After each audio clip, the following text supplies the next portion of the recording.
What's up guys, Mike here, the Detroit Borg, with a look at the new LG G4, which improves upon the LG G3 in a number of ways. Basically everything has been touched and improved here, but doesn't completely reinvent it. We still get a removable back panel, which allows us to swap out the battery and expand storage all the way up to 2 terabytes theoretically, if you can find cards that size. We have a 5.5-inch QHD display, same resolution as last year, but we have a new Quantum IPS display, which is brighter with more vivid colors and a deeper contrast. The camera system returns once again with more outstanding features, including a 16 megapixel sensor, which is 40% larger, which allows a lot more light in, an f1.8 aperture, the widest on any smartphone today, which allows a lot of light in.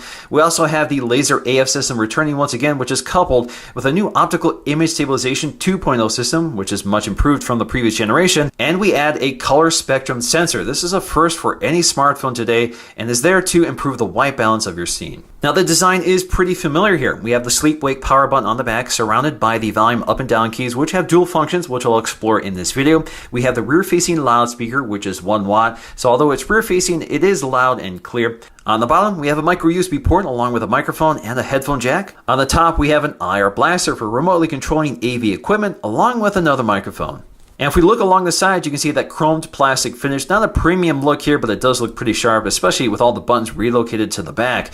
Now, if you look really closely at the profile of the device, you can see the front glass is slightly curved. It's much less dramatic than the LG G Flex 2.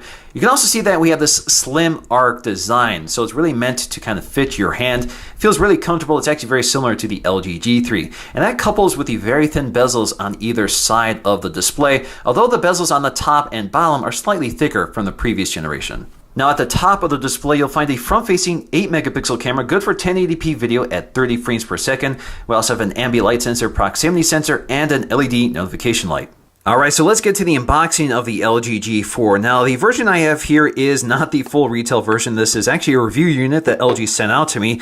So you can see the packaging is kind of simplified here, although it does kind of resemble what you'll get. So we have a little tab here to lift up, and on top we'll find our LG G4 with a plastic back panel, which has this metallic gray finish. I think it looks really sharp. Next up, I also want to take a look at the leather version. This was sent to me from T-Mobile. This is the exclusive preview edition. Very nice packaging here.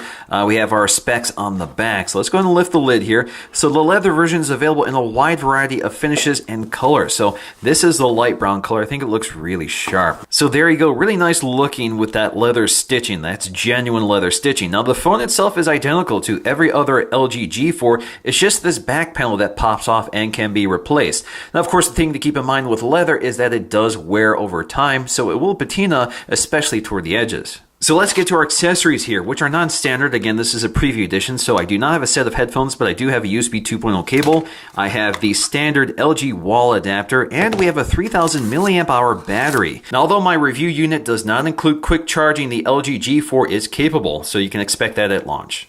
Now let's go ahead and set those accessories aside, get back to the phone here, because we do have some plastic to peel off. We actually have quite a few pieces here. So on the top, we have a piece of plastic covering the glass.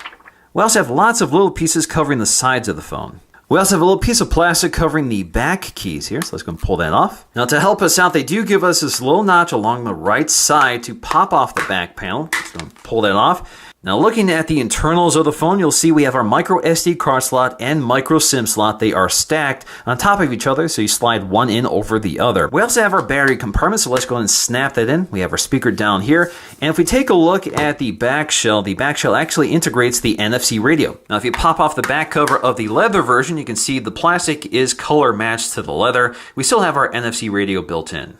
Now comparing the designs between the plastic and the leather version, really the only differences appear on the back. The bezels and the front look identical between phones, so basically the back panel can be swapped out. Now there is some difference between the coloring of the touch keys along the back. You can also see that the speaker grill is completely open on the LG G4 with the leather case versus the plastic case. Now the leather back panel does completely change the experience of using this phone. It feels a lot more premium, the leather feels great in the hand and provides a lot of gripability to the phone. It also looks a lot better, at least to my eyes. But unfortunately it doesn't provide any protection to the phone and the leather wears over time. So you're kind of left with the decision of whether you should put a case over your leather phone or not. Personally, I prefer to wear a case on my phone to provide protection, especially drop or impact protection. But ultimately, that's a problem facing all phone users today, whether you should cover up the nice design or not. But I will say that leather and plastic is a little more forgiving than glass and metal. Now the G4 is powered by a Snapdragon 808 6-core processor combining a dual-core clocked at 1.82 GHz and a quad-core clocked at 1.44 GHz. We also have 3 gigs of RAM. Now if we look at the Geekbench 3 scores compared to the previous generation, some pretty significant gains here, especially on the multi-core score. Now the Galaxy S6 definitely pulls well ahead of the G4 with that octa-core processor. And then we have the iPhone 6 Plus with its really high single-core score but lower multi-core score. Taking a look at the user interface, this is powered by Android 5.1, which also features a new skin from LG, the LG Optimus UX 4.0 skin to be exact. So as always, we have the knock-on effect that allows us to wake up the device. We can swipe again to unlock it. You can double tap the home screen to lock it again, wake it up, put it back to sleep, and you get the gist here. Now you can see down below we have these quick launch icons. This allows us to quickly access our favorite apps, and this is modifiable under settings. We also have our drop-down notification shade, which looks pretty close to stock Android 5.1. Now on the home screen we have a pretty familiar setup here, and you can swipe all the way to the right to get to Smart Bulletin. Smart Bulletin is basically a list of widgets that include things like LG Health for monitoring your health and fitness, music with your music player, calendar and your events, smart settings, which I'll get to. We also have Q Remote that allows you to remotely control your AV equipment, all without launching a dedicated app. It's right here as a widget. We also have Smart Tips that allows you to learn more about using your device. So what is Smart Settings? Well, this gives you a variety of automated actions depending on current conditions. So for example, you can turn on when at home, change your sound profile. So if you want to mute your phone, you can do that from here. There's a variety of other actions here. You have when at home, you can turn your Bluetooth on and off. When at home, turn your Wi-Fi on or off. Now under accessories, if you plug in a set of headphones, you can have it turn on a specific app, and you can adjust this here. So for example, if you prefer play music as I do, you can select that and it will automatically launch play music when you connect your headphones. Now you can collapse these panels by tapping the right icon so you can see all of them, and then you can tap them again to jump right to them. You can also manage what appears here, so if you want to eliminate some of these you can, or you can turn this off entirely. You can also just rearrange these. So if you turn this off, we're going to click OK. This will completely disappear from your home screen the next time you look. If you want to reactivate it, you can go to your home screen editor by pinching in and out. This allows you to re-add it if you want, like so. So it pops back up. And then you can also select which page you want to be the home screen by tapping this home icon in the upper right corner. You can also rearrange them or delete them by taking them up to remove. Also from the home screen, if you tap and hold, it gets to your home screen editor, so you can see your apps, your widgets, and your wallpaper. So you can all adjust that here. You can cycle between your available home screens up top. You can also tap and hold on your home screens like so to get back to your editor, your full screen editor. And then you can just drag and drop apps as you want. So for example, if we want the Photos app here, just take it over to the page you want to drop it in, and then we're good. So we can drag and drop our apps over each other to create folders. You can name the folders and change the color here. So for example, you want to change the color like so, you're good. Now I can also change the icon here. So if you tap and hold on an icon and release it, you get to this little icon editor. So you have a variety of icons to pick from. They have been updated for the new UX 4.0. But of course, you can also add new icons from the internet or that sort of thing, or just use one of the stock images. Now, if you drag and drop an icon here, you can go to remove to just remove it from your home screen, or you can uninstall it. So it's a nice quick way of managing that. Now you can also rearrange this dock here. So for example, you can rearrange the positioning of the app drawer. You cannot remove that. You can also add additional items, which resize when you do so. You're limited to 6 here, so I can't just continue adding them until they get really small. But you can see we can add up to 6, which is quite useful. Now returning once again is this Smart Notice widget, which has been improved here. You can remove this if you don't want it, but it does add some unique features, which allows you to kind of aggregate all your notifications into one place, such as calendar notifications, some important notifications from messaging or emails or from your primary contacts, some tips about using your device, and you can manage this by going up to settings so you can see exactly what's going on in this Smart Notice panel. Now, in terms of these navigation keys, of course, we have Google Now. Just swipe up to activate it. And of course, you can speak to it. Works great. We have this overview feature, which is pretty close to stock Android 5.1, but tweaked a bit here. So we have clear all. Of course, you can also just swipe to dismiss things. We have dual window mode, which we're familiar with from the LG G Flex 2 I reviewed previously. So this allows you to open up one app on one side and another app on the other side. So you have this dual window mode, and you can resize the windows here. Of course, this also works in portrait or landscape orientation. So I can browse the web, read email, or that sort of thing while watching movies or something else on the right side. Now, if you navigate away from dual window mode, just go back to dual window and you'll see recent here. So if you click recent, it will reload those pages where you last left off. Now, you can also activate dual window mode from the overview feature. So if you have these open windows that are compatible with dual window mode, such as Chrome or YouTube here, you get these little icons. So you can activate it just by tapping that icon. And then I have to select another one, and I can scroll through all the available overview apps here to select the one I want here. So it stitches it together and we're good to go. Now, while you're in dual window mode, you can see the active window is highlighted in blue. This means you can navigate back or forward or scroll through it or that sort of thing. So you have to highlight it in order to activate it. So for example, if I want to go back here, then I can go back here and I can go back on YouTube. Now, this overview button also acts as a setting button if you just tap and hold on it. So for example, if you're within Chrome, this brings up a different control panel than if you're on the home screen. Swiping down from the top, we get to all of our quick setting toggles as well as our notifications. Now, the notifications are pretty close to stock Android. We have a clear all button down here. We have our Google Now cards. You can swipe to dismiss and that sort of thing. You can also expand them out. Up top, we have all our quick setting toggles, which are very different from stock Android, but you get a lot of additional controls here. So you can swipe between all your available toggles up top. You can also edit them by going up to this editor toward the right. So you can rearrange them or add additional ones, which includes QMemo Plus, which takes a screen grab and allows you to annotate. We have screen timeout, so you can adjust screen timeout quickly. Smart share beaming, LED lights, so you can turn that off if you want. Battery saver mode, you can quickly toggle that on. Mirrorcast, so you can broadcast the display of this device onto a compatible TV. We also have Q remote, so if you want to quickly access that, which I kind of do, you can do so from that drop down. And you have screen color inversion. So let's turn those on. We're going to go back here, swipe down, and you can see the additional ones I added toward the end here. So you can add as many as you want. Now, if you ever want to quickly access any one of these, just tap and hold on them. It takes you right to that settings panel instead of just a quick toggle.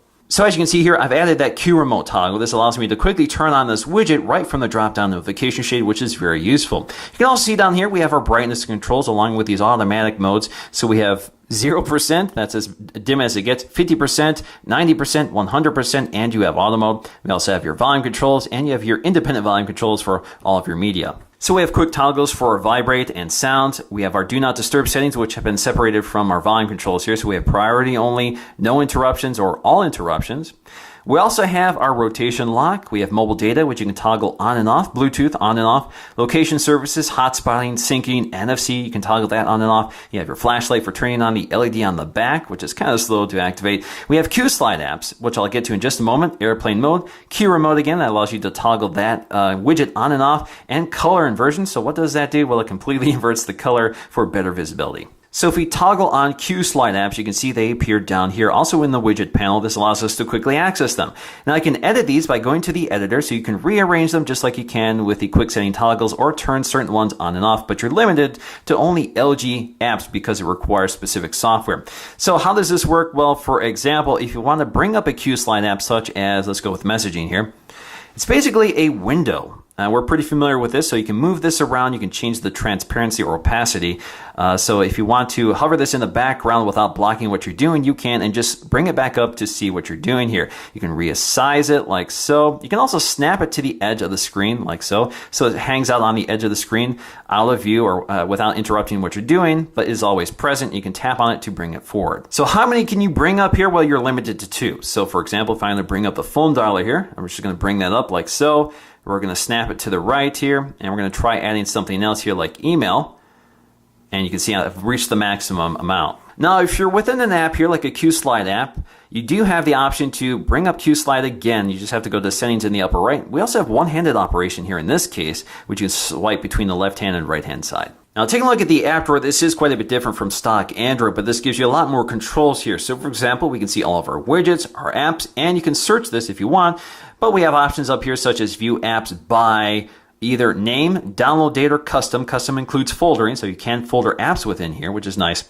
If you want to folder apps, what you'll have to do is go to edit or uninstall apps, and now you can rearrange them and drag them into folders like so. Now, in this mode, you can see several apps have these red X's, indicating that you can uninstall or disable them. So, for example, I can click this icon and click uninstall if I want, and off it goes. Now, for apps you can't uninstall, you can just hide them. So all apps are hideable, which is nice. So if you can't uninstall them, at least you can get them out of view. So for example, McAfee Security, I don't want to see that. I'm going to click check, and it's gone. If I want to reaccess it, just go back to hide show apps, and you'll see the ones I've hidden.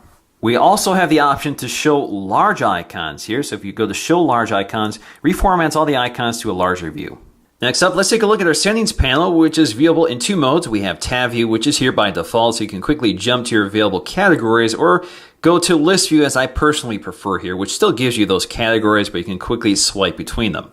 Now, LG seems to remember that this is still a phone and gives you lots of options for the phone app. So we have restrict outgoing calls with a password, which you can set here. Very nice. We also have call reject. So you can reject calls from specific numbers or from private numbers. So you can add them to this list here. You can also decline a phone call with a message. So you have a variety of canned messages and you can modify them or add new ones. We also have connection vibration, so when the other party connects or answers the phone call, the phone will vibrate. You can also enable noise suppression, voice clarity, VoLTE quality, so you either use the default quality or use clean or soft. We can also answer an incoming call by raising the phone to our ear, and you can silence an incoming call by flipping it over.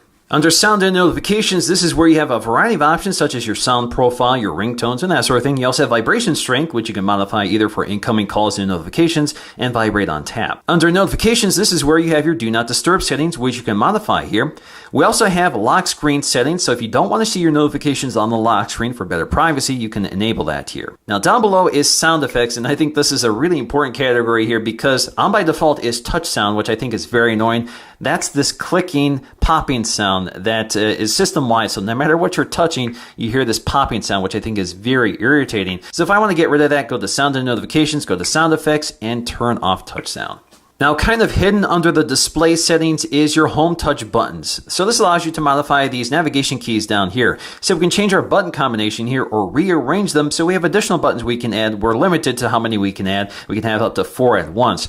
So for example, if you want dual window mode activated and notification drop down shade, you can drag and drop it and move these around here. So as you can see, I can't just add another one here without bumping one of them out of the way.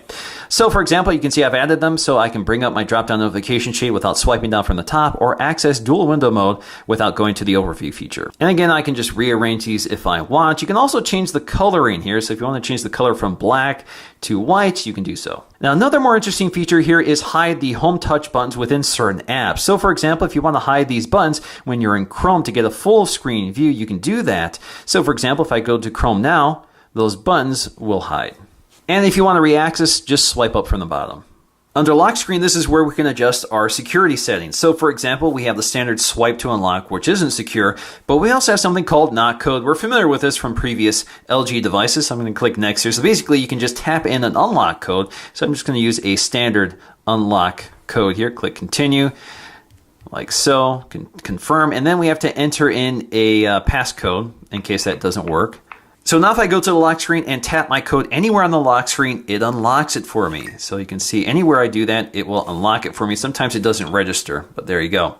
Now, if you type in the wrong code, you'll actually get a little LED indicating wrong code entered. So if you continue doing that, you'll just see that red LED. We can also turn on weather animation, so any current weather conditions will actually be reflected on your lock screen animation. We also have our shortcuts here, so we can modify the shortcuts that appear on the lock screen. So for example, we can rearrange them like so, or we can just change the app. So for example, if I want Hangouts instead of the stock messaging app, I can select that from this list. Now taking a look at our storage space, it looks like the system takes up about 10 gigs of it. The rest is available to the user. You can see right now I have about 17 gigs available to me. That's with taking some 4K video and photographs and downloading just a couple apps. Under battery and power saving, we do have a few options here. So we have our battery usage information, which is pretty standard stuff, but we also have our power saving mode. So we can enable power saving mode when the battery drops down to 15%. You can also modify this. So if you want to change this to 5%, you can do that or select immediately to turn it on right now. Now I can also restrict apps in the background if you want when this mode is activated. We also have something called Game Optimizer. This is the first time I've seen this, but basically adjusts video quality in games to save battery life. We also have Smart Cleaning, which will free up some storage space based on temporary files that are not being used. Under dual window, you can turn this off entirely, but we also have the auto open option. So basically, if you click on a link or open up an email attachment, it will open that attachment or link in the dual window view without closing your email client. We also have these shortcut key options, which you can toggle on and off. But double tapping the volume up key when the phone is locked launches QMemo Plus for quickly taking notes. Double pressing the volume down key will quickly launch the camera app. You also have the option to enable quick shot. So if you want to take the photograph as soon as you launch the camera with this gesture, you can. Personally, I prefer this to be off. So let's try some of these features. I'm just going to double tap the volume down key to launch the camera. Launches very quickly, and then we're going to double tap the volume up key to launch the QMemo Plus app, which is not as quick to launch as the camera app. The camera app is always on the ready, launches in less than a second. LG also puts quick access to some of our settings panels right within this management folder. So we have our battery saver option, so you can quickly toggle that on and off. We also have running services, so we can manage our apps running in the background. We also have storage, so we can see our storage space and what's taking up all our space. And then we have our battery usage information.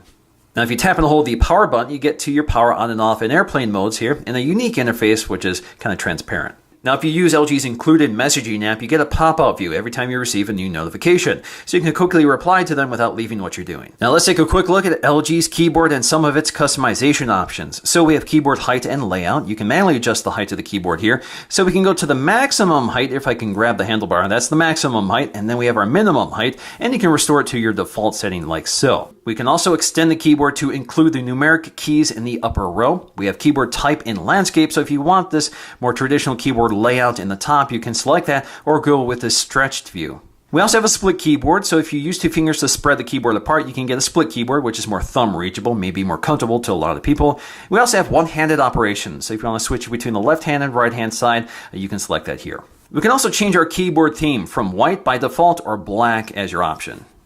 Now let's take a look at that camera app, which launches very quickly and is always at the ready, and it's a really impressive camera app. So if we go to the upper left corner, we have three modes. We have simple mode, which strips away everything, just allows you to take photographs. We have auto mode, and then we have manual mode. Manual mode is really impressive. So you can see live metering at the top here, so let me cover it. So you can see at the upper part of the screen, you'll see your white balancing and the color temperature autofocusing.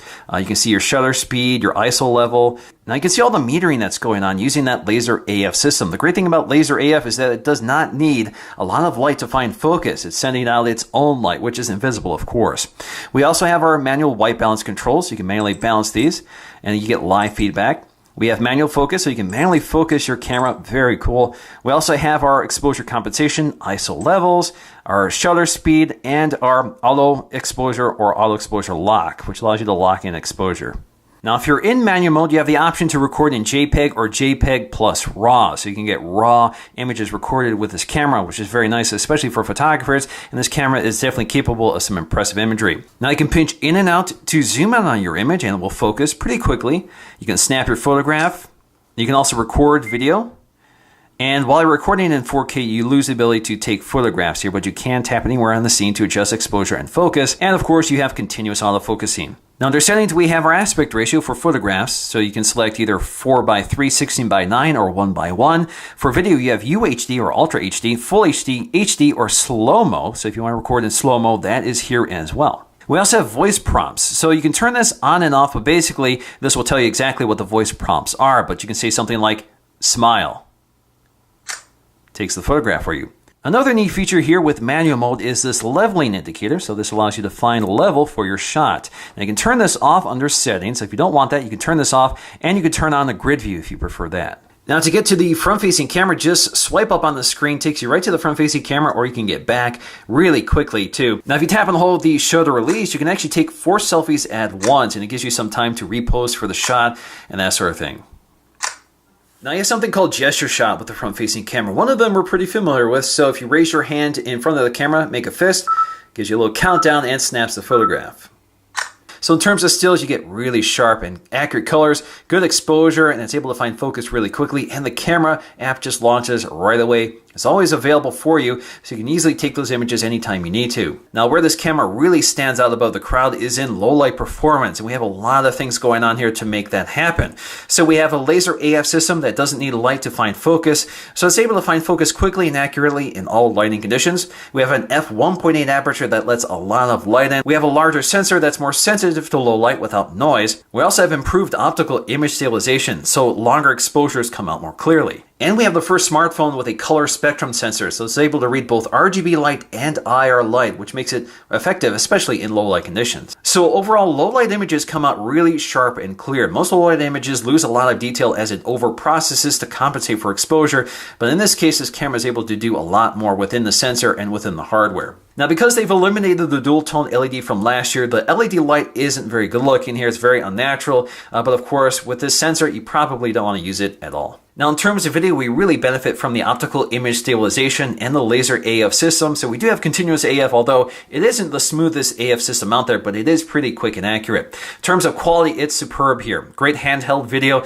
Video looks clear and crisp with good color reproduction and exposure, and definitely one of the better looking video cameras out there, especially with 4K. What's going on, guys? Mike here, the Detroit Borg, testing out the front-facing camera of the LG G4, which is good for 1080p video at 30 frames per second. And again, we're working with an 8 megapixel sensor. Seems to do a great job here. Lets a lot of light in. Good wide angle lens. It's able to find exposure correctly without jumping around, although it does tend to underexpose, it looks like here.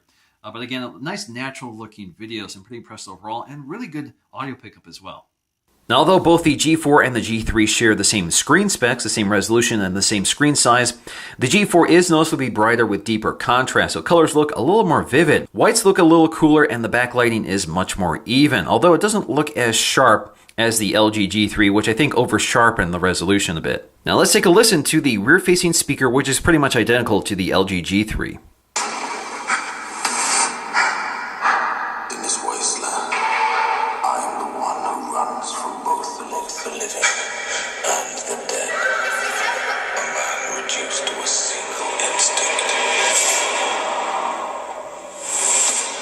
Survive. We are not dead! Where is she taking them? Oh, what a day! What a lovely day! In terms of battery life, I'm getting about 27 hours between a charge, and that's with fairly heavy use. And that's with the screen on for about 51% of the time at maximum brightness. In terms of on-screen time, that's a little under 4 hours, so that's pretty impressive considering how much standby time you have. Now in the end, the LG G4 really isn't a major revolution here. Unlike the previous LG G3, this really is a tweaking of an already successful product with a great display, a fantastic camera system, pretty decent battery life and performance, along with a design that has been improved with some better materials without losing the flexibility of changing out the battery or expanding storage. So although I don't think it's the best looking phone on the market, it's definitely one of the most capable. So that's going to do for me in this video. Thanks for watching, and I'll see you again in the next video. We also have lots of little pieces covering the sides of the phone. We also have a little piece of plastic covering the back keys here, so let's go and pull that off. Now to help us out, they do give us this little notch along the right side to pop off the back panel. Let's go and pull that off. Now looking at the internals of the phone, you'll see we have our micro SD card slot and micro SIM slot. They are stacked on top of each other, so you slide one in over the other. We also have our battery compartment, so let's go ahead and snap that in. We have our speaker down here. And if we take a look at the back shell actually integrates the NFC radio. Now if you pop off the back cover of the leather version, you can see the plastic is color matched to the leather. We still have our NFC radio built in. Now comparing the designs between the plastic and the leather version, really the only differences appear on the back. The bezels and the front look identical between phones, so basically the back panel can be swapped out. Now there is some difference between the coloring of the touch keys along the couples with the very thin bezels on either side of the display, although the bezels on the top and bottom are slightly thicker from the previous generation. Now at the top of the display, you'll find a front-facing 8 megapixel camera, good for 1080p video at 30 frames per second. We also have an ambient light sensor, proximity sensor, and an LED notification light. Alright, so let's get to the unboxing of the LG G4. Now, the version I have here is not the full retail version. This is actually a review unit that LG sent out to me.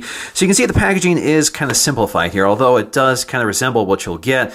So we have a little tab here to lift up, and on top we'll find our LG G4 with a plastic back panel, which has this metallic gray finish. I think it looks really sharp. Next up, I also want to take a look at the leather version. This was sent to me from T-Mobile. This is the exclusive preview edition. Very nice packaging here. We have our specs on the back. So let's go ahead and lift the lid here. So the leather version is available in a wide variety of finishes and colors. So this is the light brown color. I think it looks really sharp. So there you go. Really nice looking with that leather stitching. That's genuine leather stitching. Now the phone itself is identical to every other LG G4. It's just this back panel that pops off and can be replaced. Now of course the thing to keep in mind with leather is that it does wear over time. So it will patina, especially toward the edges. So let's get to our accessories here, which are non-standard. Again, this is a preview edition, so I do not have a set of headphones, but I do have a USB 2.0 cable. I have the standard LG wall adapter, and we have a 3000 milliamp hour battery. Now, although my review unit does not include quick charging, the LG G4 is capable, so you can expect that at launch. Now let's go ahead and set those accessories aside, get back to the phone here, because we do have some plastic to peel off. We actually have quite a few pieces here. So on the top, we have a piece of plastic covering the glass. Sensor. This is a first for any smartphone today and is there to improve the white balance of your scene. Now the design is pretty familiar here. We have the sleep wake power button on the back surrounded by the volume up and down keys which have dual functions which I'll explore in this video. We have the rear facing loudspeaker which is 1 watt, so although it's rear facing it is loud and clear. On the bottom we have a micro USB port along with a microphone and a headphone jack. On the top we have an IR blaster for remotely controlling AV equipment along with another microphone. And if we look along the side, you can see that chromed plastic finish. Not a premium look here, but it does look pretty sharp, especially with all the buttons relocated to the back. Now, if you look really closely at the profile of the device, you can see the front glass is slightly curved. It's much less dramatic than the LG G Flex 2. You can also see that we have this slim arc design, so it's really meant to kind of fit your hand. It feels really comfortable. It's actually very similar to the LG G3. And that What's up guys, Mike here, the Detroit Borg with a look at the new LG G4, which improves upon the LG G3 in a number of ways. Basically everything has been touched and improved here, but doesn't completely reinvent it. We still get a removable back panel, which allows us to swap out the battery and expand storage all the way up to 2 terabytes theoretically, if you can find cards that size. We have a 5.5-inch QHD display, same resolution as last year, but we have a new Quantum IPS display, which is brighter with more vivid colors and a deeper contrast. The camera system returns once again with more outstanding features, including a 16 megapixel sensor, which is 40% larger, which allows a lot more light in, an f1.8 aperture, the widest on any smartphone today, which allows a lot of light in. We also have the laser AF system returning once again, which is coupled with a new optical image stabilization 2.0 system, which is much improved from the previous generation, and we add a color spectrum